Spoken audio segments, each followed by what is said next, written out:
Okay guys, we went through hip extension. Now we're gonna go through hip flexion.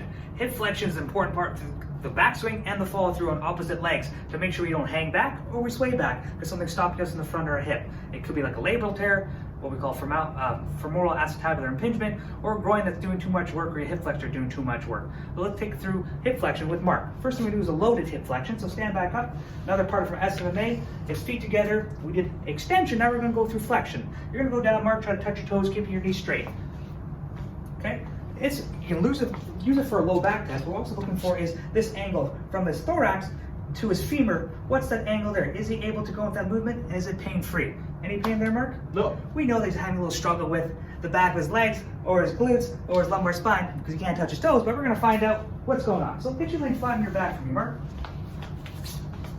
Okay, so now it's unloaded because he's not going down and through gravity. We're gonna go into hip flexion actively and passively. So for camera's sake, you're gonna use your left leg again. You're gonna try to bring your knee to your chest using your quad. There you go. Okay. Once again, looking at this angle here, is he able to do it? And from this top angle, does he deviate? Some people will deviate out to the side if they have any pinching in the front of the hip. He goes quite neutral down and back up. And show me the right side. Same thing there. Let's say he struggled and he didn't clear 90. He's right here. He's not past 90, where it's 110 or 120.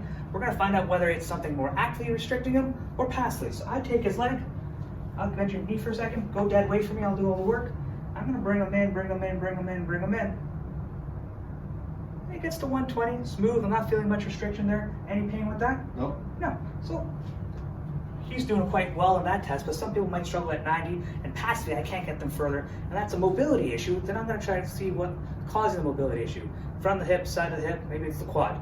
But let's say he's all good. Now we're going to move to kind of exercises for strengthening hip flexion. Good. So first thing, like Robin did, we're going to try and do an unloaded hip flexion, or we're going to see if he can actually do that in a supine position or on his back. So first thing I'm going to do is have Robin actually lay down on his back. Now what I want him to do is try and do a squat laying down. So try and bring your knees up as close as you can to your chest. Right in, right in, right in. Good. Now push them back and put your heels on the ground. Good. That would be one. So let's do a couple reps like that. So this is actually just getting him to be able to go through this hip flexion position without actually loading his whole body or actually loading this pattern.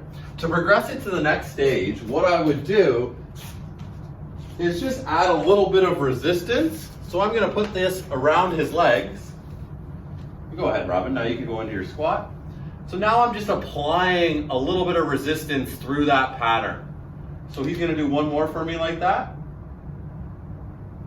Good. Now this is going to help to strengthen the muscles needed to put your hip into hip flexion. So one more. Good. Once he's good with this, we would actually load his body and I would have Robin stand up. And now we're actually going to get him to just go through a squatting pattern. So he's working on flexing his hips, loading his whole entire body, and then standing up and extending his hips like we worked on last week.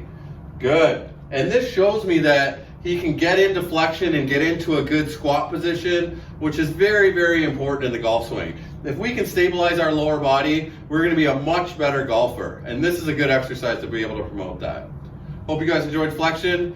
Tune in next week.